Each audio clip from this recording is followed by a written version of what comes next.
Sitting here beside me are four people who may know something about the craftsmanship of creating and sustaining great experiences. They have all had a hand in the origins, the continuing evolution, and or the future of Epcot, which this year celebrated its 40th anniversary.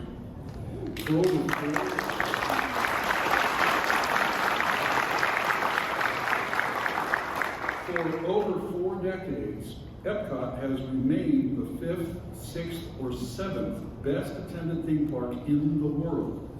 How has it done that? How has its core identity evolved, tried new things, refreshed itself, going from Epcot in all caps, that's because it was an acronym, to Epcot with just a capital E because it's just a name. From idea-based originally to IP-based and beyond. And what envisions inspire the future? Your 2022 panel includes some real lightweights. Bob Weis is soon to retire from his role as the global ambassador for Walt Disney Imagineering, a position pioneered by the late Imagineering creative leader and Disney legend Marty Sklar, who was frequently one of the key guests on this panel. Bob Weis was a leader in the original creation of Tokyo Disneyland and was the glue that held together the creation of Disney MGM Studios, today known as the Disney Studios Park. And he was overall creative leader in the creation of Shanghai Disney, which, after which, he was appointed head of all of Walt Disney Imagineering with responsibility for Disney's global parks, resorts, cruise ships, and the expansion and reimagining of Epcot. His next project is the curation of the Marty Sklar archives. Jodi McLaughlin is an executive portfolio producer for Walt Disney Imagineering. Jodi joined WDI in 1987 as a set designer, first for Disneyland Resort in Paris, and then for Animal Kingdom, advancing to producer and later executive portfolio producer for Disneyland Resort and Hong Kong Disneyland. And since 2007, she's been guiding the transformation of Epcot. Jodi's Epcot involvement has already included Moana's Journey of Water, World Celebration, Guardians of the Galaxy, Cosmic Rewind, Spaceship Earth exterior lighting, Remy's Ratatouille Adventure, The Soul of Jazz and an American Adventure. I think you get the idea there. Kartika Rodriguez is the current Vice President of Epcot, overseeing all elements, including the day-to-day operation of the park and the current transformation of Epcot. It's the largest growth project in the park's history. Kartika joined Disney 22 years ago as an industrial engineer in the Industrial Engineering Department, quickly advancing to Walt Disney World Integrated Facilities Manager, Magic Kingdom Parks Operations Manager, General Manager of Epcot Park Arrival Experience, which included the food and beverage, merchandise, guest relations, outdoor vending, and so much more. Rick Rothschild is the founder and chief creative officer of a company called Far Out Creative Direction. Previously, he spent over 31 years as a Disney Imagineering executive. Rick directed 25 unique theme park attractions. Highlights included co-writing and show producing the original American Adventure in 1982 and its update in 1992, plus backstage magic for Epcot and Disneyland, Honey, I Shrunk the Audience for Epcot, and post-Disney, Rick has been leading the development of a thing called Flyover, which is a family of standalone, fully immersive flying attractions in Las Vegas, Iceland, Minneapolis, Vancouver, and with more on the way. Rick is recognized by the Themed Entertainment Association as a TEA Master. That's a big deal. Rick was also elected to the Academy of Motion Picture Arts and Sciences, the Producers Guild of America, and the Visual Effects Society. And this year, in addition to being your curator and moderator, I too qualify as a member of this panel. So it's kind of awkward, but I'm now going to introduce myself. I'm Bob Rogers, the founder and chairman of the RC Imagination Arts. For Epcot, my company created 2 generations of post shows for the General Motors Pavilion, including the original Bird and Robot, if you're old enough to remember that, For WDI, I wrote and was one of 2 producers for the original Impression de France, which plays still to this day for 40 years completely unchanged in the France Pavilion.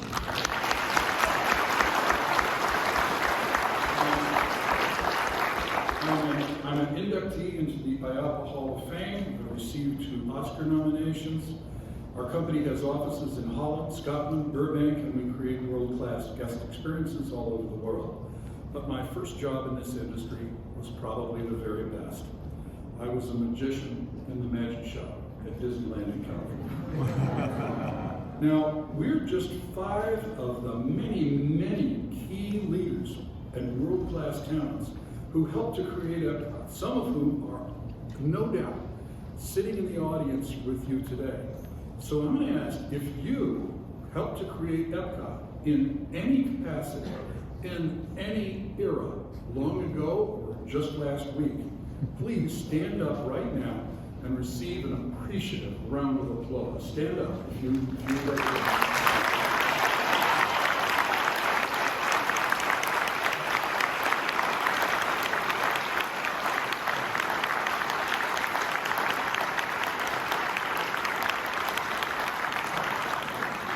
Now, I hope all of you noticed who stood up next to you or near you, because immediately following this panel, go ask them a question about Epcot.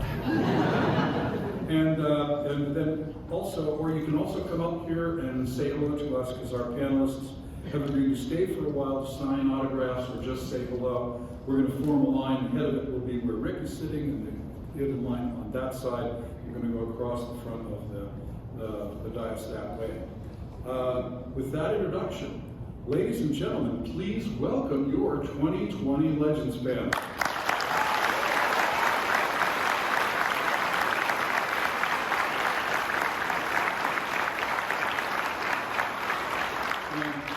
And let us begin. For 40 years, Epcot has been a success, always placing as the 5th, 6th, or 7th best attended theme park in the world. But when it began, it was one hell of a dare. From the start, it broke every norm in a Disney park, talking about being experimental and a prototype. No castle in the center. No Disney characters or IPs, at least at first. No thrill rides. It was all reality-based, not fantasy or IP-based, at least at first. At first, Epcot dared to do real science and share museum-quality exhibitry in a theme park, unheard of. Walt's original concept, of course, was for the experimental prototype community of tomorrow, not a theme park, but a real city with residents, a place that would constantly be remaking itself, a place where you would go to see the future in operation today. Today, we're going to talk about how Epcot has successfully evolved and how it continues to evolve. But let's start with how it evolved under Marty Sklar's stewardship between Walt Disney's original vision, which was 58 years ago, and opening day, which was 40 years ago. For that, I'd like to suggest maybe, Bob, you have something to say. Thank you, Bob. Thank you, Bob. Thank you all. And if you know Bob Rogers, he plans these things very well, down to the second. I'm going to interrupt it for a moment, if you would join me, because I really want to applaud Bob for 20 years doing this panel.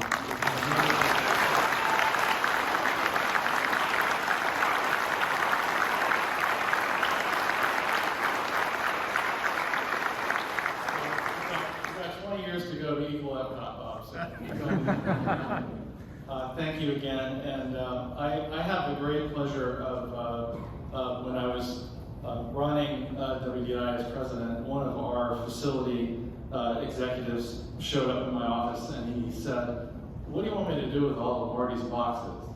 And I said, "What boxes?"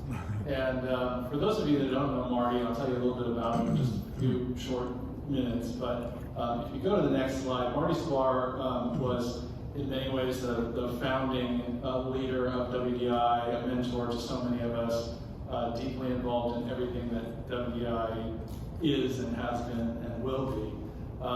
And he was also somebody who kept stuff. And we discovered in the WDI warehouse quite a number, dozens and dozens of boxes And so I called records retention at our corporate level, and I said, shouldn't these be with our Iron Mountain records?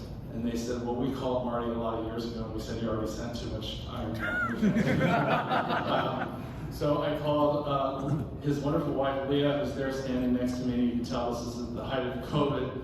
And I said, Leah, what should we do with all these boxes we have that Marty left behind? And she said, I already have my house stuck with boxes that he left behind. And he has 3 storage containers full of boxes. So we started to do an assessment of this collection that Marty had left behind. And it turns out we have more than 1,000 boxes of Marty's records that go all the way back to about 1956. Our archives, the Disney Archives, recommends that it's something above 2 million documents, many of them original documents in his handwriting. And they represent the largest single undiscovered archive in the company. There are many, many wonderful things that no one has seen yet. You're some of the first audiences to see them that relate to the development of Epcot. And again, if you don't know Marty, I will say just one more important thing about Marty, which is that without Marty Sklar, Epcot would not exist today. And there's many of us who have great contributions to Epcot, but it literally would not exist without Marty, because Card Walker came to Marty not long after Walt Disney World had been completed, the first phase. As you know, Roy Disney had passed. He'd really, exhausted himself trying to start Walt Stream, and Card told Marty, if anyone's going to carry forward Walt Stream of Epcot, it's going to be you. And that's what this collection represents, is Marty's tireless effort to get Epcot open and for the many decades forward to keep it that way. This is a storyboard we discovered. We think it's probably sketched out by Harris and Ellen Shaw. This is from the 1958 TV show that Walt did, introducing Walt Disney World for the first time. The collection is full of many wonderful pieces like this. Marty said that one of his greatest conversations with Walt Disney was a conversation where Walt basically sat down and told him what his vision for Epcot was going to be. And Marty took, he said, 7 pages of handwritten notes, which formed his understanding moving forward after Walt's death, what Epcot was going to be. And this is the second generation of those notes after the first 7 pages, but it is the first set of notes that he took after Card told Marty he was going to have to be responsible for carrying Epcot forward. And you can see the depth of his understanding of those notes. And then Epcot went through very many evolutions, even after the initial press release, which is what this represents of Epcot the first time. Many different evolutions to try to figure out not just how to move forward with a vision that Walt had, but how to make it something that was viable and sustainable to the audience or the company.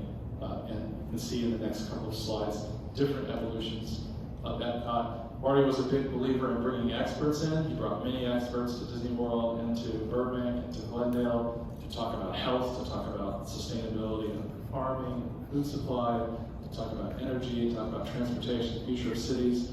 All of that work influenced all of us concerned with working in Epcot, as well as Marty's vision of how to interpret Walt to carry it forward, but also to make it viable. Some interesting evolutions in this collection. This is what would become World Showcase, a group of pavilions from countries with a future world, more of a corporate showcase. You can see the distance that they have between each other in this model. In the next evolution of that model, you can see someone decided we're going to push them together, we're going to make them integrated, and that's what's really going to bring success to this product. So in this collection, you can see many, many things that were faithful decisions that had to be made. Here's a picture of Marty in what I call his horse blanket jacket, and a collar that will definitely place him in the period. Marty reached out to John Hench, and they really became partners, and a huge amount of Marty's effort in the reaching out. John Hench used to get a stack of design magazines from our library. every Friday to take home to see what was happening in the design world. And Marty asked the library to send the same set the following weekend to him, so he could understand what influences, what was influencing John. They had a great relationship. They were very in sync and very complementary in their skills. Again, you can see Marty, one of the great presenters. He was a great mentor to many of us. He was tough, no question about that. Some of us may talk about that, but he was a great mentor. And he didn't believe there was a document in the world that wasn't worth editing. So just about every piece of paper we have from Marty has been edited in some way. His handwriting is a pretty amazing thing to, in itself, personality that goes into someone who led a creative organization, believed in creativity, believed in story, and believed in this great vision of Epcot. Bob? Okay. The shifting theme of Epcot. The theme of Epcot has shifted over time. It had to. Where is it headed next? It began as the experimental prototype community of tomorrow. In 1981, when I was working on it, one of the understandings that some of us had backstage was that, and I'm going to quote from a long time ago, Epcot will address the issues that must be solved if humankind is to survive the 21st century. Energy, transportation, communication, world peace. Pretty darn lofty idea. I can't find that written down anywhere, but that was my understanding at the time. Also at that time, behind the scenes, we also had our internal joke theme statements. For example, and some of them deliciously cynical, wicked, and inappropriate. For example, and here's another precious and limited resource being well managed by a large faceless corporation. Some would say that the theme of Epcot, that's of course totally inappropriate and wrong, but it's funny. Some would say that the theme of Epcot is or was reassurance. It opened in the first year of the Reagan administration, after all. But over time, the audience's needs change. They always do. Today, the national psychosis has probably shifted from needing reassurance to needing healing. How do you serve that? Today, we hear themes like always in a state of becoming, or one of my favorites that I think Kartika mentioned to me, we are a worldwide family united by our possibility. Both of those are very positive. I'd like you to talk about that. How has the theme of Epcot evolved, and what guides the future? And if my history of that is completely full of nonsense, please correct me. But more important, how do you adjust a theme to meet the changing needs of your guests?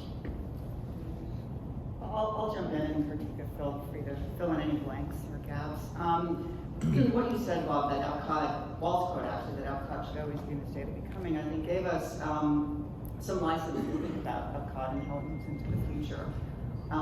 Taking the legacy of Epcot, of Walt's original vision, where Marty went with it, really inspired all of us to think about the Epcot of today and how we take it into tomorrow, without losing any of that. It's not a question of nostalgia. And nostalgia is really a question of legacy. So how do we leverage that in a way that's positive, that's future forward, that, you know, we talk about the magic of possibility a lot, that's meant to inspire of what could be. And so the diagram that you see on the screen is how we wanted to think about Epcot somewhat differently, to give it a little more identity, because the front of the park was just this big experience with all of these different pavilions, and then there was World Showcase. So we wanted to give it a stronger sense of identity and really leverage some of those legacy elements of Epcot. We have World Discovery, that's about technology, about advancing exploration. We have World Celebration, which will be our center area, which is really meant to celebrate the world. It's a future home of all of our festivals. And then we have World Nature, which is will be the Journey of Water, inspired by Moana, and also the Land Pavilion and the Seas Pavilion. And it's really meant to be about nature and the environment. So all of the elements of the original vision of Epcot, of technology, of industry, of the arts, of the environment, of creativity, are still part and parcel of how we're looking at Epcot today and how we want to move it into the future. I agree. I think that there's so many components of it, but it still inspires. And I think at the heart of Epcot, it really is still about inspiring and creating hope. And I love how our Imagineering partners really spent the time thinking of how to connect that all together. And we're still inspiring people as the day goes on. One of the things I love about World Discovery, when we open up Space 220, some of our smallest guests, when they go to visit this restaurant, one of the things they get to see is that they experience that they're dining 220 miles away from Earth. And it's a very exciting experience for them. And to see the kids come out and talk about, hey, I think I know what I want to be. I want to be an engineer, I want to be an astronaut, or I want to do something as a scientist. And so here you have an experience where there's a food and beverage experience that's taken to the next level with exquisite food, but also inspiring future technology and that inspiring young individuals who wanted to do something in the science field. So I think it's amazing how we can take some of the most simplest things and expand it. And it has a lot to do with creativity and the details that our Walt Disney Imagineers actually just spend time focusing on, which is absolutely fantastic. And I didn't hear all that. Epcot has, after all, remained experimental and a prototype. One of the things I really have admired about the last 30 years of Epcot, that I have not necessarily been involved with, but they're always trying new things. And they are things that you don't see in other Disney parks, things you could only try for the first time in Epcot. Things like over time, and correct or add to this if you will, the World Fellowship Program, Millennium Village, Food and Wine Festival, and starting with Kim Possible, some of the industry's first attraction overlays. How do you lead and sell experiential, the experimental? How do you lead and sell the experimental within a conservative organization? I'll start and then please. I think it's about, we have to understand the ethos of Epcot, and I think that allows us to think about experiences differently, to think about theme park experiences differently. It's, in the ecosystem of the parks here in Walt Disney World, Epcot stands alone just for what it is and what its origins were. That is a very different park, it's a very different experience. And Walt was taking a risk when he envisioned it, and Marty saw that and really wanted to deliver in a way that it could be functional and fun. It's still a theme park. But I think the experimental part was what inspired all of us to keep going and to partly give, I think, Epcot its unique identity, that we are given that ability and that permission in a way to run with that. Yeah. I think also that, oh, I'm sorry. Go ahead. I was just going to say quickly that I think also one of the things that when you started this work, I think there was a broad understanding that our parks have to be differentiated. And so the studio is different than Epcot, it's different than the Animal Kingdom, it's different than the Magic Kingdom. And so Epcot's identity, which has developed over these decades, was really important to preserve, even as it evolved forward. And I think also just how we lead through it today is there's lots of metrics that we use, right, to understand what the guest experience is like. One of the things I really love is one of our newest festivals, the Festival of the Arts, where we introduce the Broadway series, where we do arts and things like that, and our guests absolutely love it. So that experimenting with different things and seeing what the guest reaction is has been helpful in guiding us, and they tell us they enjoy those type of things. Families where they have an opportunity to come to our park, and maybe their children have never had an opportunity to see a Broadway series. Being introduced to that has been just phenomenal, and just watching their faces and opening up things and experiences that maybe they might not have normally seen. And I think that's what Epcot does a great job of, and continues to look for ways to explore and to show. When you think about the World Showcase Pavilion, being able to see the architect, being able to be as close, in some cases, people may never be able to travel to Morocco or to China, and coming up close and having that opportunity to interact with our cast members from those different countries, to learn about their cultures. All those type of things make that experience so much more rich and detailed.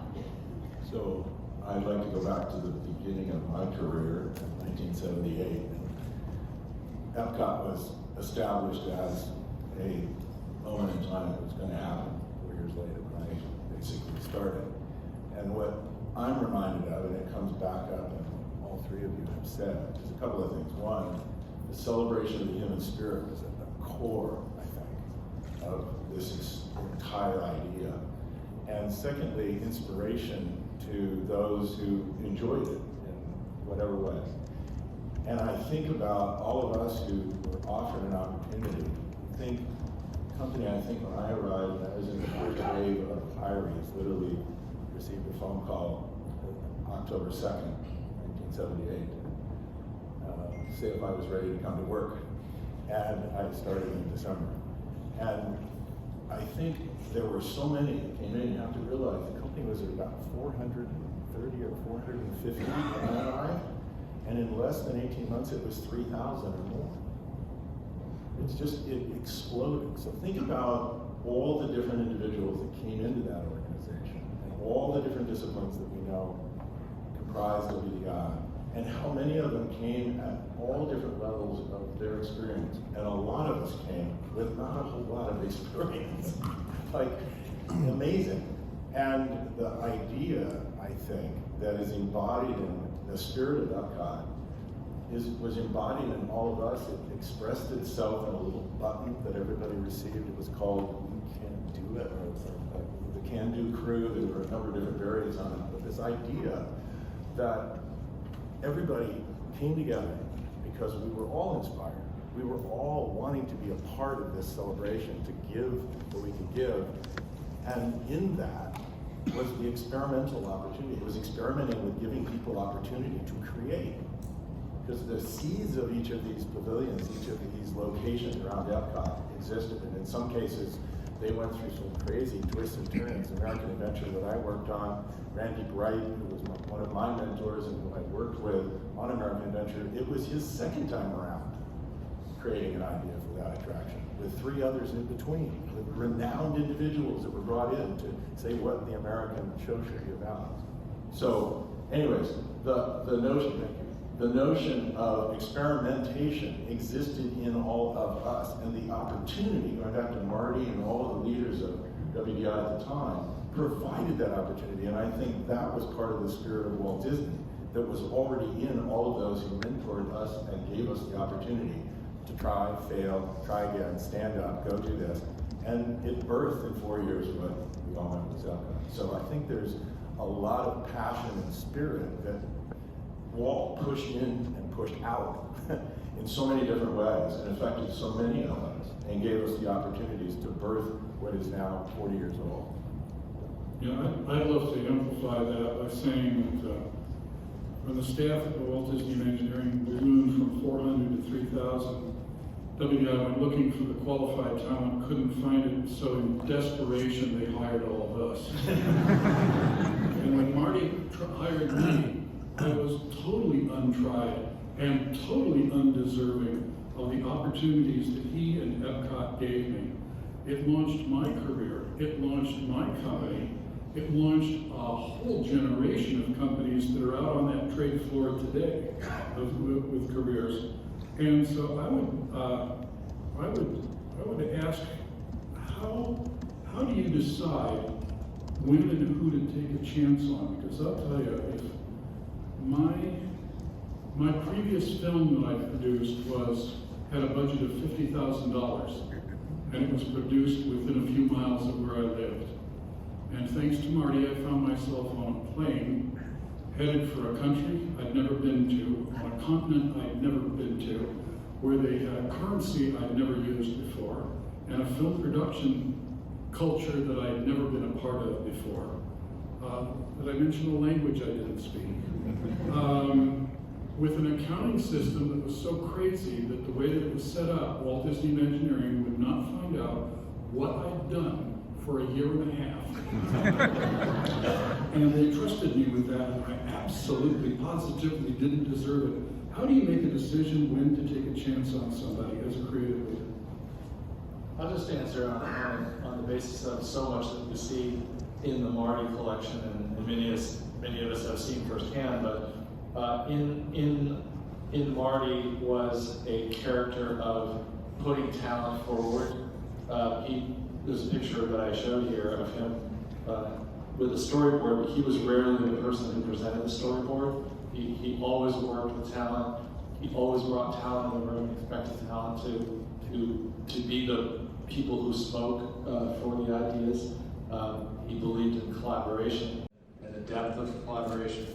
And I think most of us saw that he rarely hesitated in someone he saw potential in to let them try it. And he did a lot to make sure that we didn't fail, but he wasn't afraid take a chance on it.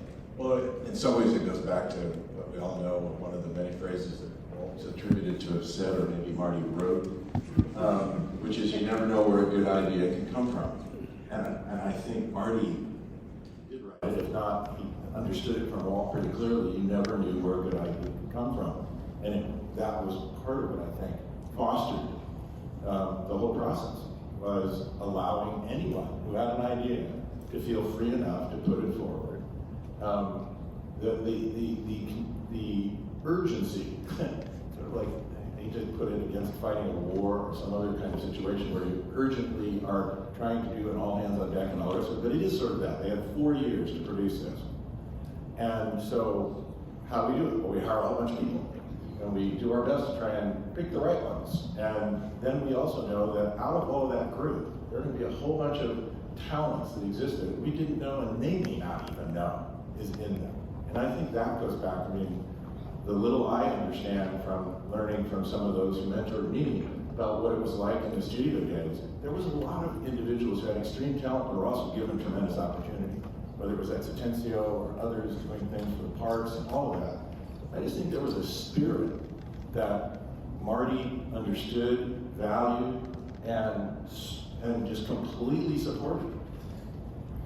How else to say it? And everybody else sort of agreed with that. And it didn't mean that anything went unchallenged. My greatest fear was standing in front of John Hinge my first couple of years. It was like somehow Marty seemed sort of friendly, and every time I stood in front of John, he would bring out his opportunity to stick into the exact neatness that you knew existed in whatever you were pitching. He had this adroit ability. But it was all done for the sake of making things better. And it was all done to help you do that, whoever was doing whatever they were doing. So It was still scary. but it was still scary. You said a good idea can come from anywhere. One of my favorite Marty quotes is, everybody knows there's no such thing as a bad idea, and I've seen a lot of them. Okay, Rick, I'd like you to pick up on one of the things that I really, really admire, one of those little miniature little details about the original Epcot. When you were helping to create Epcot, you and Randy Bright received one of the real prize assignments, and that's the creation of the American Adventure. That spectacular history of the United States. But it came with a challenge that defeats almost every writer of history. How do you end that history of America? Do you end with a moon landing? Do you end with a shuttle launch? At the time, that might have seemed like the things to do. But those things all go out of date. More specifically, and eventually for the whole panel, how do you end that story with an uplifting and emotionally satisfying exclamation point that holds up decade after decade after opening, in spite of the fact that the national mood changes? Talk about what you came up with and why it still works. And then I'd like the panel to address that problem of how do you make something timeless when you have to make something timeless. Yeah. As you were saying all of that, I found myself thinking of the environment of American Adventure and the 12 statues that ring rooms on either side. The spirits of America, and what went into sort of that idea, what went into defining that. And I think at the core of answering your question has to do with the fact that the show is about the spirit of America, how that spirit came into being to help people understand that it's an endless evolution of that spirit. And the exploration, again, go back to experimental exploration and all of that, but the exploration of what democracy means. We're still going through that. We will go through that as long as this country, I believe, stands. I think we all feel that when we're in it. There will be constant. That's the foundation on which we build. So, with all of that in case, and Randy really, to his credit, came back with this idea, brought Dr. Alan Yarnellen, who many of you have seen and heard about, who was a professor of history at UCLA. They spent many hours talking about what should be in this story, but ultimately, as it evolved itself towards what you see today and what we opened with, it had to do with this idea that we will, like all of Epcot, and it's a good lead into the rest of what Epcot has become, is always going to be in a state of becoming. So The ending should probably simply be the launching point to the future. Because there is no end. You can't end America's history when it's still evolving, it's still going on. So I think that was the first step. And then the second step was how do you fill in with closer history? And there was a lot of discussion. I won't go into all the depth of it that Bob and I talked about. But I will mention one thing. There was a discussion, rather strong discussion between Randy and myself, 2 generations of difference, about whether any aspect of Vietnam should be in the original opening day presentation of the Golden Dream. And Randy ultimately, in his wisdom, was right. He said it's too close. It belongs there, but it's too close for us to know quite what to do and how to deal with it. So if you note the history, when we came around 10 years later, in the evolution and understanding that the only way that the American adventure, and I think that's the challenge that all of Epcot and all of you are dealing with, is how do you keep it current? How do you keep it connected to relevance? And so when we came back around in 1992 to do the expanded version of the Golden Dream, Vietnam became part of that, and I think was at that time more appropriately presented. Things like the wall in Washington had been, the memorial had been put in place. There were a number of things that helped the healing in this country that allowed us to do that. So, simple answer, long-winded, is it's ever evolving. That was the fundamental solution, was really Franklin and Twain stating that. We also, I think it was very important that the Golden Dream sequence was updated periodically. In fact, we updated it. And I think it doesn't add another audience member, it doesn't bring another ticket to Epcot, but it's incredibly important.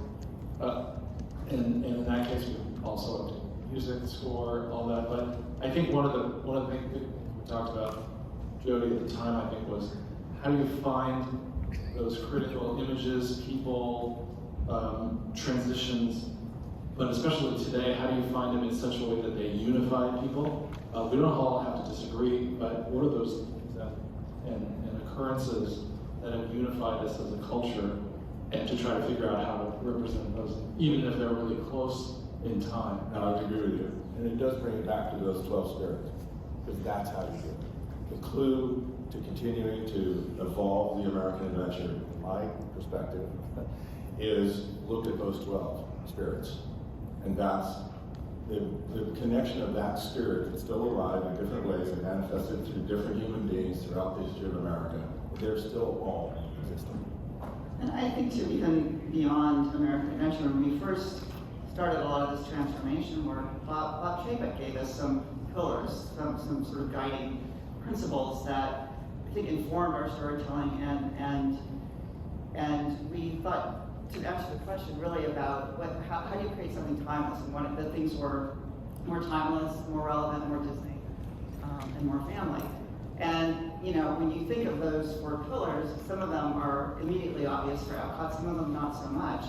But the relevance part, I think, is important, especially as we want to keep up with today's audience, today's guests, the changing demographics in the world that we live in, and making it relevant for everybody, and have representation across the board in all of the experiences, and find those common threads. We talked about earlier this shared humanity. What are the things we all have in common that we can experience together? A lot of it is it's creating a sense of hope and optimism, and I think making it relevant. And that's sort of the timeless piece of it, that it's something that everyone can either see themselves in or they can be inspired by. And I think a lot of that is the connective tissue that I think keeps Epcot going, and that was a lot of what informed our thinking as we take Epcot into this new transformation. Walt Disney was a total optimist, and you can really see it in the things created under his leadership. For those of us who inherited that legacy and that responsibility, how do you turn optimism into a place? What does optimism look like, sound like, feel like, taste like? We asked ourselves that a lot as we were designing this. It's an emotion. It's a response to stimuli that makes you feel good about living in the world, that makes you feel positive about being in the world and being in the place and of the moment. So thinking about that as sort of a story element and a narrative, you know, in our designs, I mean, we've got the attractions, which the team that did Guardians of the Galaxy, Cosmic Rewind, I mean, that is fun and exciting and thrilling, and if you like coasters like that, which most people do, it's an amazing experience. And I think that when we think about things like that feeling good together, like screaming your lungs off together, is part of this collective experience. And that's how I think when we think about optimism, it's all of those things that give you that sense of being, that sense of being a part of the world, and being a part of something even bigger than yourself. So what does that look like and feel like? You know, we think about materials, like the actual physical world, different material choices, and music, and color, and things like that, all of which evoke emotion. And that was really the goal of how we thought about the actual materiality of the park and the transformation, particularly in World Celebration. I was gonna just add on to that, you know, from the operational side and activation pieces of it, the timing of it couldn't be better, right? Like, so ideally we would have opened up things maybe a little bit sooner, but the world changed. And so you adapt and you have to be flexible. But I will tell you, the partnership between our Imagineers and operations and the program and the project development team and the operators coming together to bring Guardians of the Galaxy to life was amazing. And it came at a time when, you know, the world, as we know, is dealing with very difficult things. But I will tell you that spirit of optimism continues to live into the future. The pride in the team that came together to make sure there was a great guest experience and looking for ways to improve things and working together and tweaking things to make it the best it can be. But there was a strong desire to really, I think we were looking for something to be excited about. We were looking for something to come together and to be happy, to bring some sort of joy.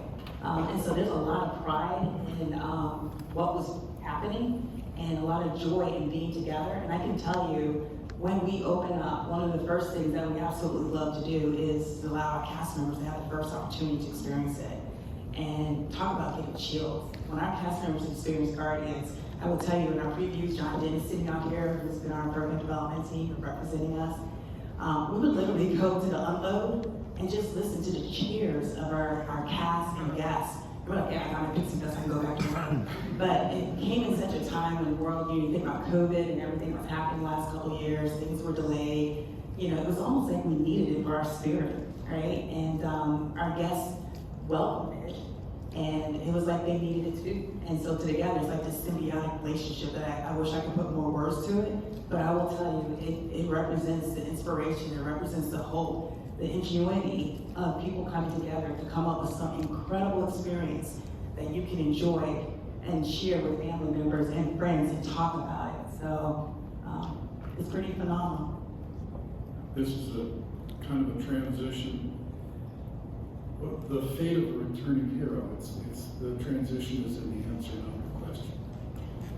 Bob, you came home from Disney Shanghai, a triumphant opening, and you were rewarded by being made head of WDI. But the triumph of completing a major project, and all of us have experienced this, sometimes comes with a very different and jarring change of status. You go from leading a team of hundreds or even thousands to leading a team of one. Bob, when you came back from Japan, having proven yourself with the incredibly triumphant opening of Tokyo Disneyland, you expected to be rewarded maybe by being handed a plum assignment. What did they give you, and what did you learn from it? Very nice answer. And you were talking about jokes about Epcot. I don't want to leave without saying one of the monikers was, every person comes out tired. And one of my first assignment coming back to Tokyo, having not worked at Epcot at all, and having maybe a fresh eye on it, was what they called color and fun. And I felt so little being doing color and fun. What kind of a job is that? But it was really important because so much effort had gone into the big moves of Epcot, the big pavilions, the big, huge ideas, that a lot of the interstitial, which makes Disneyland warm, fun, serendipitous, colorful is what people photograph. And I ended up loving being involved in that project. Got a lot of guidance from Rick, who had worked throughout Epcot and guided me through it. But it was literally a fun time in the first year or so of adding those things that you kind of never get to do, like colorful banners and kinetic sculptures and entertainment and live flamingos and just everything we could think of that would add that warmth. That the core was there, the big storytelling was there, the vision was there, but a lot of that life that we expect in the park was not there yet for guests. And I think you've gone through every generation that has added into Epcot has invested a certain amount into that also. And some of you know the name Terry Van Gorder, a philosopher in our industry that ran Knott's Berry Farm, and before that, Six Flags Magic Mountain. He used to say, never underestimate the power of rocks, trees, flowers, and flowing water. And sometimes it's the simple things, the simple creature comforts that really help us out. A moment ago, I made a very rude joke that wasn't that funny about corporate sponsors. And sometimes we kid around about corporate sponsors, but in the end, corporations, not countries, are where you find dreamers and innovators who have the imagination and courage to share your vision. You know, look, a World's Fair has lots of pavilions sponsored by nations and some sponsored by corporations. But at Epcot, as I recall, almost all the sponsors are corporations, even the sponsors you find in the country pavilions. So first of all, do you agree? But more important, how do you craft your storytelling so that it inspires and serves both your corporate sponsors and also your guests? How do you thread that needle? Well, I'll pick one example that I think goes back to something, Jodi, you were talking that at a higher level, at least for World Showcase, the environment was a challenge. I mean, the goal was to create something authentic while it's still fake. It's not the real fair, it's not the right. So, but the authenticity factor was extraordinary. Morocco, for example, they brought over these sculptors who were Moroccan sculptors to sculpt. So Moroccan hands, centuries after the first Moroccan hands, created what you see in parts of the decorative elements, those beautiful decorative elements of that architecture. So authenticity, honesty, I think prevails. And so that leads me to answering your question, which is honesty. And the example I'll take is second time around on Golden Dream, we still had corporate sponsors. We still had American Express and we still had Coca-Cola. So our responsibility was to share our storyboards for where we were going to go, with who we were going to include the second time around. And one of those was Cesar Chavez. Cesar Chavez has a direct connection to Coca-Cola. We knew that going in, and we were asked to go to Atlanta and present to the emeritus Coca-Cola historian. For you younger people, Cesar Chavez led boycott grapes movements and other things, and was a pain in the ass to corporations, but a hero to the people that he served. Right. So going in, I'm going to go through this presentation, just waiting for the explosion. And this gentleman who was brought out of retirement, was the emeritus historian, went through the whole presentation. He sat at the end. He said, "Well," he said, "I think it's true." He said, "The only way to deal with history is to be honest about it." So at least back then, the corporations that were involved working with us, to a degree, were accepting of the fact that what we were doing and the mission that we had to present had to be based on honesty. Rick, I think a big part of that role early on in Marty's work was a mission statement that basically said, we're going to work with the best, most innovative individuals and companies in the world, in the US and in the world, but we are the storytellers. Right. And they need to collaborate with us, and we need to learn about what they do, and he had many conferences on so many topics, but that we ultimately are storytellers, And another thing he said to, I think, all of us many times was, let's not forget people are on vacation. Let's not forget that people are here to learn, but they're also here to have fun. And one of his commandments, or I would say wrong, was, for every bit of, what was it? For every bit of learning, there has to be a certain amount of fun associated with it. People will do that. So finding that balance. Yeah. But he was our defender, definitely, in terms of helping us find that balance. It wasn't an Epcot show, it was something we did first for the 1986 World's Fair and then later for Knott's Berry Farm. It was a Spirit Lodge and Mystery Lodge, and we were using the culture of the Kwakwaka'wakw speaking people of the Pacific Northwest. And the deal that we made with them was we said, you are the experts in your culture, you will have complete rule over the culture and for both the history and over the facts. We, on the other hand, know how to gather a crowd and get them all facing the same direction.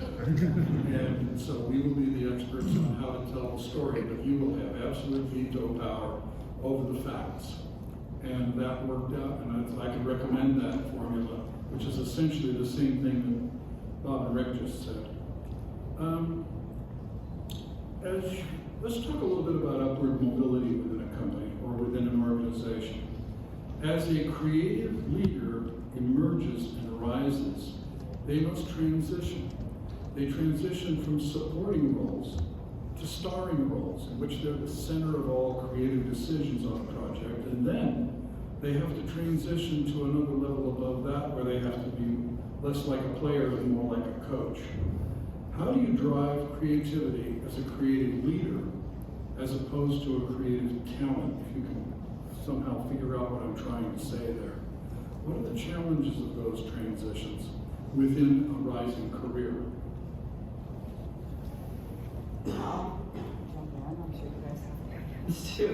Well, I think a lot of it is, an understanding, first of all, of what it is. Creativity is pretty messy, and I think being in the room where things are messy, and well, back in the day, pencils were flying, computer keyboards were flying, but nonetheless, the design process it's really messy, right? And it takes a lot of people to figure out what we want to do. And I think, for me, just reading the room, looking for people that are just willing to put themselves out there. And I think, I'm an introvert, and so I'm very sensitive to people that may be quieter, not wanting to put themselves out there as much. So making a point of, going around the room and asking, what anyone sitting there might think, and give them an opportunity to find their voice. And I think that as people feel more comfortable with finding their voice and sharing their point of view and getting some reception about that and positive feedback about that, and I think it builds confidence and enables people to grow. I think having great ideas is one thing. You said, Bob, before, sometimes there are bad ideas. That was the Marty quote. Sometimes there are. But you kind of have to run with it and see where you can go, what could come of it. And I think just finding that voice in people, finding that spirit in people, and giving it a runway, giving them an opportunity to get themselves out there, making them feel comfortable about it and good about it, and really, giving them that, I guess, that voice in the room.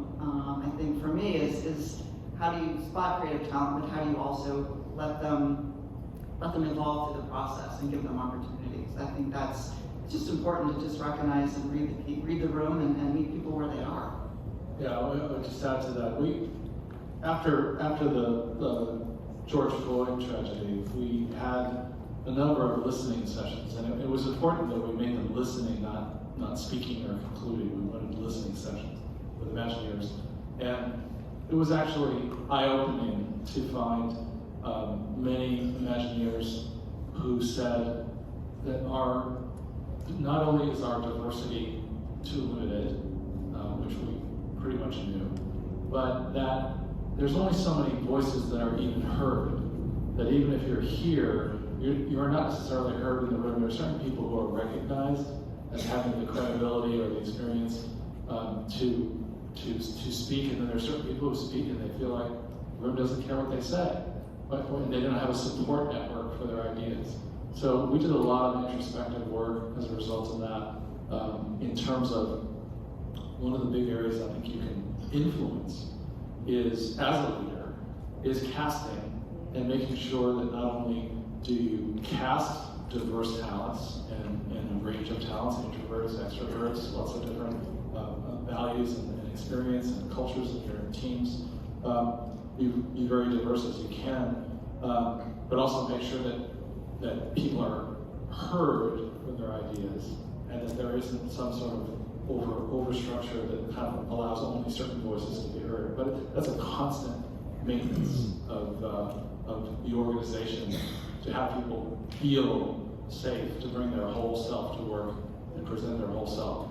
And I think too, we have different studios within Imagineering, and just because you're in the creative studio or the production and development school doesn't mean you can't come to the table with a good idea. So I think especially the last several years, we've made it a pointed effort to really break down those real or perceived silos and really open it up for, if you're a right engineer and you have a great idea, let's hear it.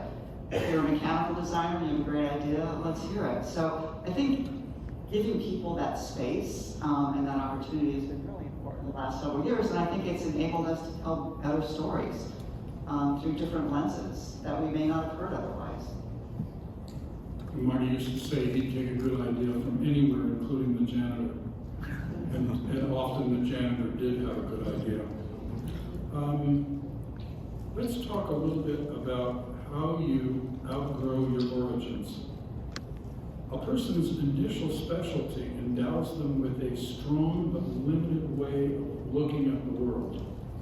As they say, the person who owns a hammer sees every problem as a nail. Rising to overall leadership requires them to break out of that shell and transcend from specialist to generalist. For example, each person on this panel came from a very different specialty background. Rick came from theater. Jodi came from graphics. Kartika came from industrial engineering. Bob Weis came from a mixture of architecture and ice cream salesmanship. I came from magic and filmmaking. But today, for each of us, our work is a blend of all those specialties and much more. In order to become leaders of the whole picture, what was the hardest thing each of you had to learn, and what was the hardest thing to unlearn? This is the question. I don't know if it was, I don't know if it was the hardest thing, but you quickly learn the importance of surrounding yourself with folks that are very intelligent with different backgrounds. And that you don't need to be the smartest one in the room. And actually, if you are, you probably need to look for other people. And through that creativity, as not in terms of a product, but creativity in terms of how people approach and think things, that allow you to come up with something that's even bigger or better than you ever thought of. So I think it's kind of, you don't have to be, a lot of times in your career when you're first starting out, it's all about what you have delivered to the table, what you brought to the table, your ideas by itself. The more that you grow in your career, it's about the collective ideas that come together and what is the best thing to kind of go over if that's going to meet the overall objective. So this idea of bringing people with diverse thinking and background coming together to solve these more complex problems. I really do think today the world problems are much more difficult, and our leaders have to have a broader perspective of how they think about things, because the way we have to solve them are no longer linear in how you think about them. So, having people with those different backgrounds, I think, helps, and actually intentionally creating opportunities for people to do different things and stretch their thinking. They don't have to be experts at it, but it's just that exposure to something different than you normally would do helps you think about something different.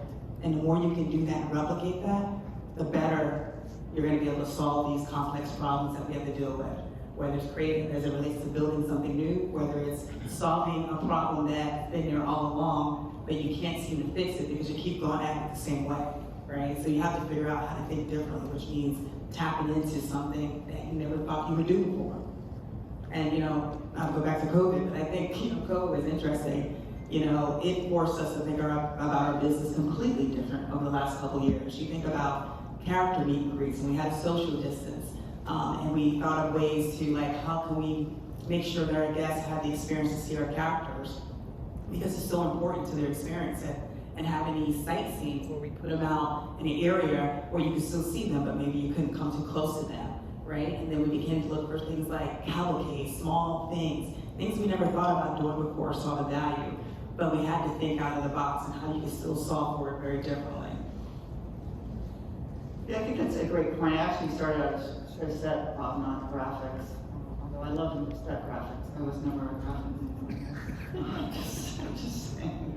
So I started out as a show set designer. I never knew I wanted to be a producer until, you know, I got interested in creative development more broadly, and it was important to me to sort of understand that process and provide guidance and leadership and help people navigate through the process.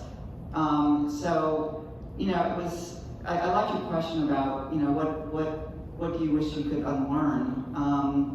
I think, Kartika, you made a great point. You know, we were all going along doing what we do and what we knew how to do, and then suddenly the world turned upside down. We had to think differently about how do we design things? How do we bring things to the table? How do we get people to collaborate on a Zoom screen? And we really kind of had to invent the process, the creative development process and the design process, and think differently about everything we knew and we thought was important. What are those things that we could extricate from that experience that we knew was important and translate it into this new world that we were living in at the time of designing via Zoom? I mean, we designed a whole bunch of this new transformation of Epcot through Zoom. We had meetings with the team, with the operations team, and with the design teams, creative development. For 2 years, we worked remotely, and we came up with these amazing ideas that are actually being built as we speak, some of which have already opened. So it forced us to think differently. And, you know, for me, it's kind of thinking about, well, what are the lessons now from that experience that we could translate now to how we think about designing and collaboration going forward?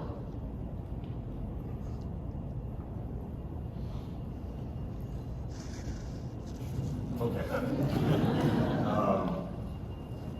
Unlearn is a great question. I agree with you, Jodi.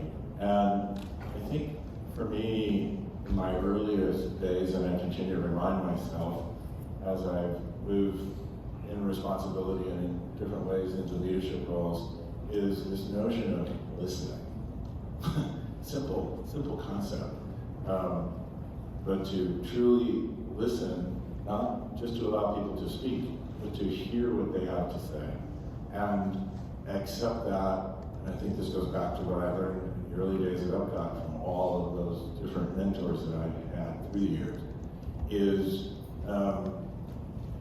to give yourself the opportunity to consider that the ideas that you may have had in contrary parent to someone else's idea, and you really break down what their idea was, it was not an opposition. Quite often, it was truly to make it better, to be a part of a team, a group of people, a collaborative spirit. So to me, that's the part I had to continually remind myself. I'm fasting here, and I think beyond my ability to talk often, just to stop, look, listen, and practice that. And I guess that was the hardest thing that continues to be part of life learning. And at the same time, it's the most rewarding part of that work. Now, Walt Disney described this work as walking 8 dogs. And if you just think about the image of having 8 dogs on leashes, and they're all different dogs, and they all want to go different directions, and Walt kind of at the center trying to move this mass of different personalities in a direction that we don't really work in a didactic or even a directorial work.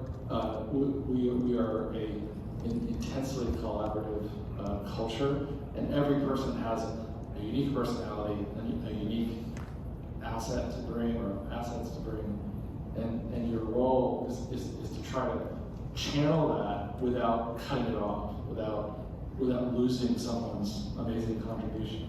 Well, I suspect Walt occasionally let the 8 dogs take him in a direction sometimes. That maybe he didn't think he was going to go. They all ended up going slightly off where they were. So having the openness to let that go and trust some in the collaboration. Now, I teased everybody with the architecture and ice cream origins. You are going to tell us you went to school to study architecture, Bob, but at the time, the way they were teaching architecture, it wasn't anything like the charming, derivative, nostalgic architecture that we so often, or themed architecture that we so often. So how did you get away from what they were trying to teach you in school? How do we escape? I would just say quickly that I was dividing my time between theater and architecture. And architecture at the time derided Disney as themey, woodsy stick. There were all kinds of terminology for mongrel architecture. Just the very idea that architects were not observers and were not modernists was unacceptable. And so I was very happy to get out of architecture come to Disney in terms of because ultimately I think the difference, even though architecture is a great skill for those of you who maybe going to school in architecture, interiors, or something like that, I think it's a great skill builder, but I think ultimately it's about storytelling, and storytelling is what drives it for what we do.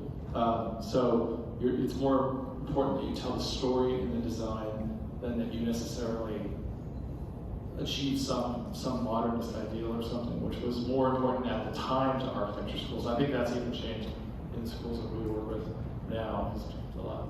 But what I was going for there was when we were talking ahead of time, you said that while you were going to architecture school, you were working on main streets for selling ice cream out of a cart, which gave you a transition between two very different worlds, so that you were able to see two things very differently. And it was very heavily, yes, Bob, it was very heavily influenced on me to be at Disneyland working and seeing how Disneyland functioned and seeing the genius, the quiet genius of the way Disneyland works as an urban plan, as a place that people can self-navigate, and the warmth of it, the reassurance of it definitely affected me greatly. Plus, I learned my 35 times tables because an ice cream bar is 35 cents, so I can add up 35 times 13 if I need to.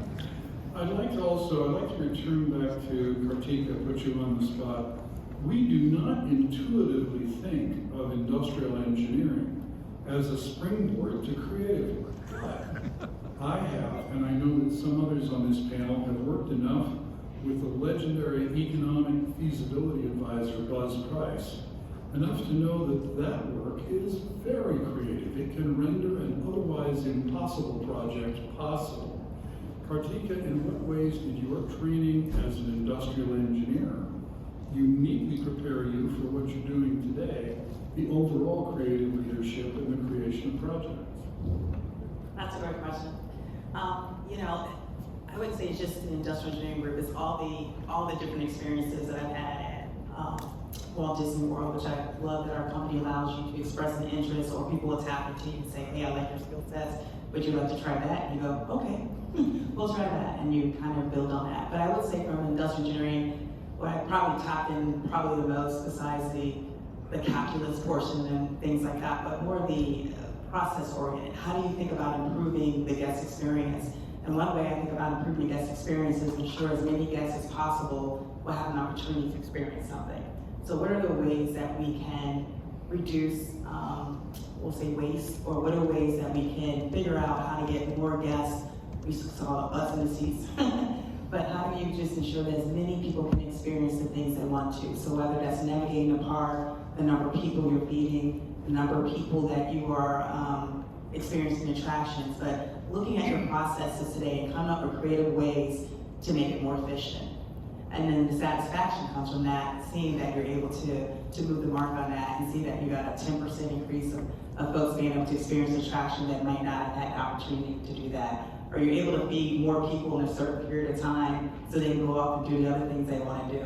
So I think the creativity is how do you solve and do your business a little differently. It could be even how you lay out a kitchen, right? Is it flowing the best way from the way you make burgers, right? Can you do it a different way so that you can efficiently get more people fed? So that's my creativity. Absolutely. I'll give an example from that I learned from the Hershey organization. That's Dollywood and Silver Dollar City. It was important to them. At the time they had a paper application process to apply for a job. And up in the upper right-hand corner there were these 7 unmarked little squares. No indication of what that was for. And the interviews were conducted with a pen over this printed page. And every time the applicant smiled, one of those boxes got checked. And if they didn't have all 7 boxes checked, they didn't get hired. Because, as I think it was Pete Hershey said, if you want your people to be friendly, hire friendly people. Pretty obvious. And it's that they applied that to everybody, not just the on-stage people. They applied that to the pot washer at the back of the restaurant. Because if the waitress goes backstage to get something at the restaurant and the pot washer grumps at her, she'll take that attitude back out on stage. So what can you do? Pay attention to those backstage areas. What can you do to make them efficient, pleasant, and easy to work in? Give the people backstage the tools, because if they're frustrated, they will carry that frustration back out on stage. So value engineering, or the industrial engineering is very important. Let's switch from industrial engineering to value engineering. Everybody has to do it sometimes. Blue sky imagination may generate great ideas, but all projects eventually go through value engineering. In my themed entertainment glossary, value engineering is defined as a process conducted by people who are not engineers in which all value is removed from your project. But all joking aside, we know that value engineering is another one of those enablers, something that makes an impossible project possible. So, as creative leaders, what's your best insight about value engineering and how to get your people through it?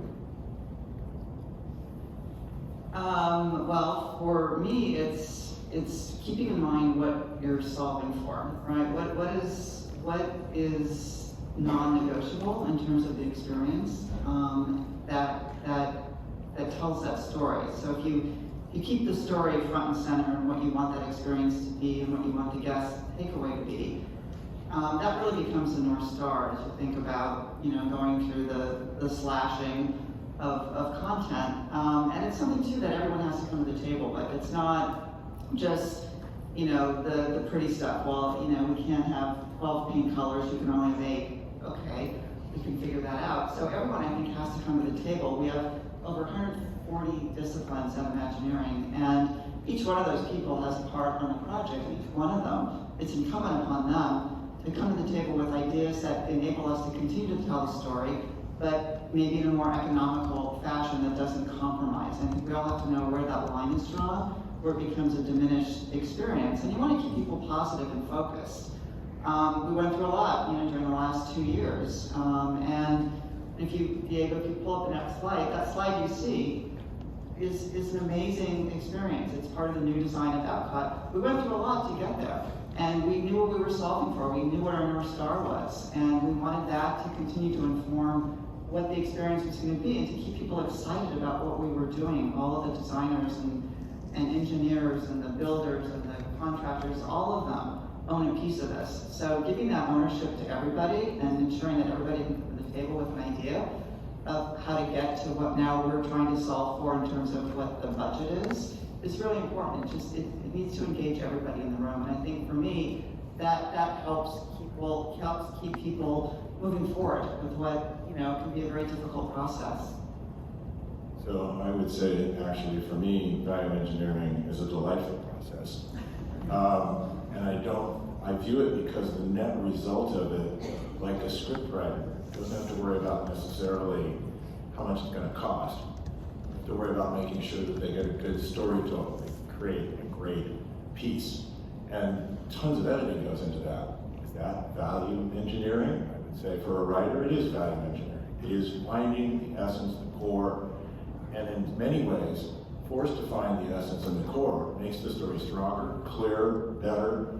And so in all of that way, I always view, I'm more frustrated when people won't begin to get involved in value engineering in projects I work on. It's like, folks, it's time. This will get us a better, whatever we're trying to do. So anyways, that's my view of value engineering. Yeah, it was Spielberg who said that every movie can be made better by cutting off the first reel.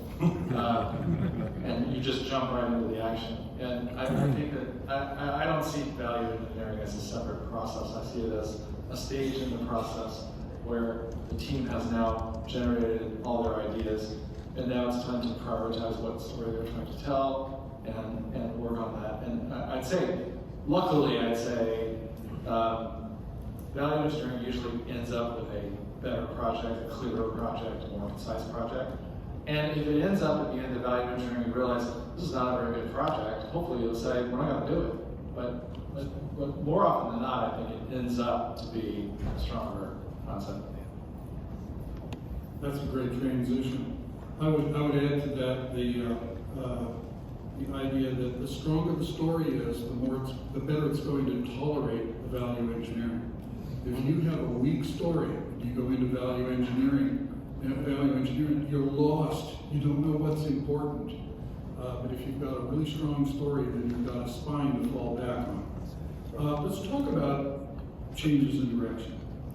Sometimes there's a special effect or a technical idea or an entire scene that isn't working, or maybe there's been some value engineering and you have to ask your hard-working team to throw out a lot of hard work and try something else.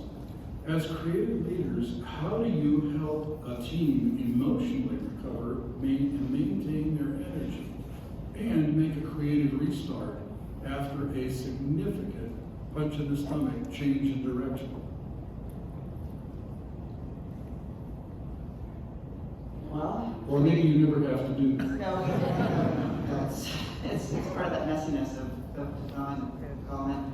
I think a lot of that, again, going back to the previous question, it's really engaging the team, making sure that they feel that ownership. And to Bob's point, sometimes it goes too far and it's not meant to be. And you want to ensure that people understand that that's part of the dynamic of what we do. Sometimes things just end up in a drawer for any number of different reasons.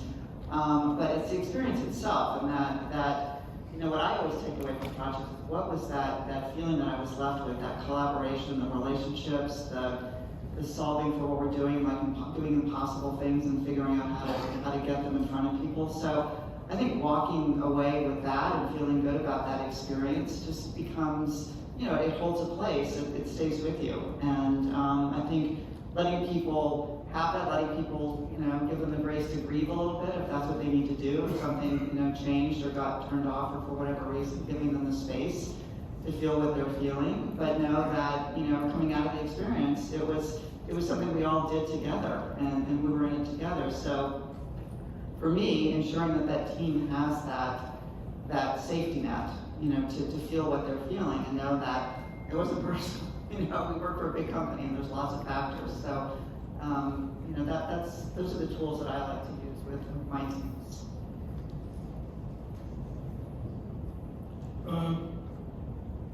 Let's talk about saying goodbye to talent. Sometimes people quit. Sometimes you have to fire them. In my career, I have now been fired, and I mean fired, by Disney 3 times. And each time I was told I would never be allowed to work for any part of the Disney organization ever again. 3 times. Marty once jokingly said that each time I left, I was fired with enthusiasm. Sometimes you just have to let somebody go. So maybe it's their fault, maybe it isn't. Maybe the project got canceled. Maybe there was a personality conflict. Maybe they were miscast. Maybe they just weren't the right talent for the next phase. Maybe in spite of their best efforts, they just weren't up to the task. How should a creative leader manage the departure of talent? Well, I'll say that, I think that the great thing about all of you and everybody in this business, I think, we love doing it. We don't do this passively. We believe in what we do. We believe in ideas, and we believe in, positive result of what we do. And so there's never, I think it's rare that we have someone who's not passionate about their part of it. I think that to me, one of the most gratifying, I'm being off your question slightly, Bob, but I'm going to say that the most gratifying aspect of IAAPA, TEA, or the international TEA, international IAAPA, all those things, is that we have more and more become one community of talent. We're not as siloed. There's a personal group, this group, and somebody else. I think we're all colleagues. We all work together. We all exchange ideas across a broad spectrum. And what I tend to tell people at the end of a phase of a project, or at the end of a role, or that, is that when you leave, you take your work with you. It is your work. It will be your work forever. And you take that experience with you, and you take it to the next thing you do. And so you should never, people should not feel that their identity is beholden to a company or to a project. It should be to them, to the people they enjoy working with or they are challenged by, and they should take that with them wherever they go. Yeah, I would add, it's pretty obvious with project-based industry. Whether it's Disney, Universal, or anyone else in the room doing anything that has anything to do with our industry, it's all project-based. And as a result, I reflect on other areas that are project-based in the media world, where there may be a collection of people that come together when a director is hired to make a movie because they have a group that they like to work with. Think of that goes on in our industry all the time. Somebody is brought to the surface to produce something for someone else, and then they need to put a group together. Internal to a Disney, a large organization, you have a lot of opportunity to do that within, but you also reach out. And I think, to me, I look at constant sports analogies, but right now we're in the postseason, right? And there's all this shifting. People are leaving the Dodgers and going over here and all this kind of stuff. And there's going to be a new team, and then there's a new energy, and then they're going to go play the game again. That's the fun of this industry. That's where actually I think that sort of cross-pollinization, Bob knows this probably more than the two ladies know, but I always viewed my role in WGI as a pollinator, rather than a managerial leader. That I was more able to work on a project over here and then eventually go work with a completely different team and bring some pollen from that other one. And that's the industry that we live in. So if anything, as time has gone on, I think, Epcot was the first one of those, look at all the little bees that got released.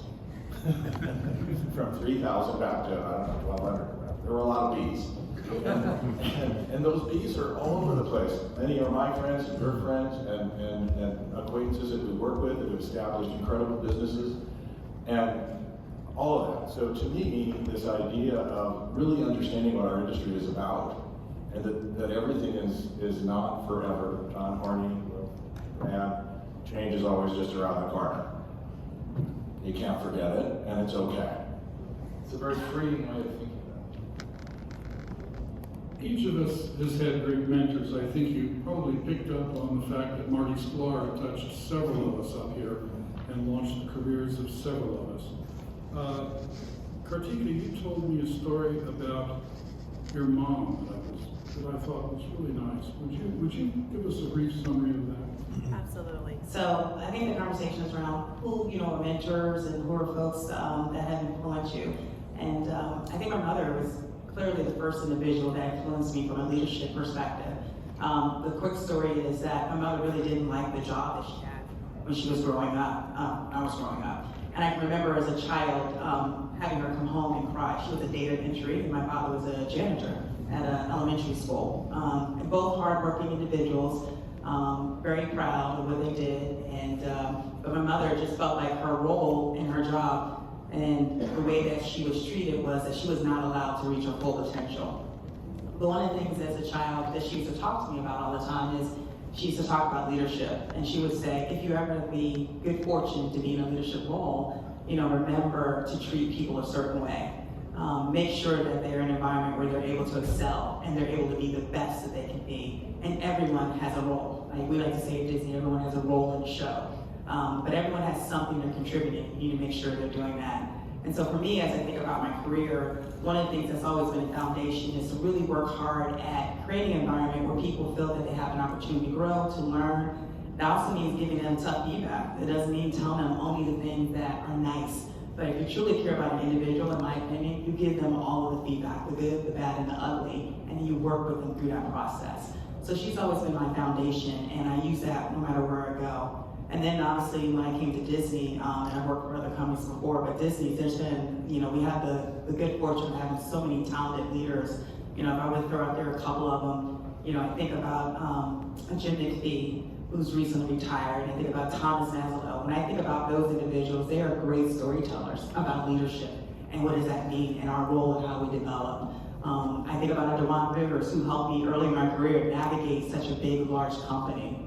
I think about a Phil Holmes, who was all about operational excellence. He could not walk out in the park and not find something every single day. He raised the bar and challenged us that we could be better. And so having those type of leadership helped kind of shape how I think about things. And I layer that on top of always trying to make sure that people feel special, that they're welcome, and they are contributing and they're part of the bigger organization. And making sure they understand how they fit in that you've never seen before. And whether you are physically there or not, those individuals do not want to let you down because they want to make sure they do a great job. Okay, our time is not up. I have one final killer surprise question for our panelists. Oh boy. It is probably something I should not ask, but I will. It could be their golden opportunity to publicly make a career-terminating remark. For 30 seconds, though, we're going to let them think about and worry about that while I take care of some housekeeping. First of all, was this any good? Did you like this?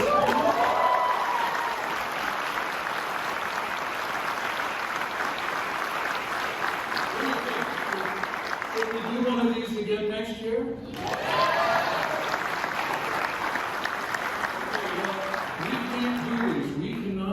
Panels without your support and your permission because you asked for these panels. You requested by giving the panel and the speakers high ratings. Circulating among you, there have been tablets in which you can digitally vote. Now, I think that for their valuable time and wisdom, I think they all deserve top scores for their work on forgiving their time. Not one of them received a dime of either pay or reimbursement, by the way, for this. They had to pay today for their own parking. So on the other hand, if you did not like this panel, there's no need to do anything. Now, immediately after this killer question, and by the way, we will have one of the tablets. I need to have one of the tablets up here on the dais in case anybody who's passing by wants to upgrade their vote or vote a second time. But before I ask that question, let's see what we want to do. Our panels have graciously agreed to stay right here and sign autographs. The line will start at Rick and will extend that way, so go around that way. We'll start at Rick or the line? Did you say the wine or the line? Well, it could be the wine, yes. And if the final killer question hasn't driven them from the building, they will still be here when you get here. And now, for that last question. How does a creative leader want to be led? It's been said that this would be a great business if it weren't for the clients, the customers, and the employees. But so far today, we've been talking mostly about the impact on guests and employees, but how we all have to report to somebody. Maybe it's a client, maybe it's a CEO. Some on this stage, at one time or another in their past, either directly or indirectly reported to if you're ready for this. Card Walker, Ron Miller, Michael Eisner, Frank Wells, Jeffrey Katzenberg, Bob Iger, Bob Chapek, and many other bosses in between you and them, such as Marty Sklar. What were those bosses' best practices? As a leader of creative teams, how did you want to be led? And what aspect of their leadership inspired you? And if you dare, what aspects did not? Don't everybody talk at once. I'll take this up. I'll start with honesty. Rick is safe, he no longer works for Disney. Yeah, have fun. Honesty, and that honesty prevailed from the day I walked into WDI with somebody honestly expressing to me that there's two ways you will leave this building. You'll either be carried out, or you'll be looking for another job. Well, I wasn't carried out, but I was looking for another job. So I can tell you that that was honesty, because there's only one of two ways that all of us, or retirement, I guess. But bottom line, honesty in a leader makes life a whole lot easier.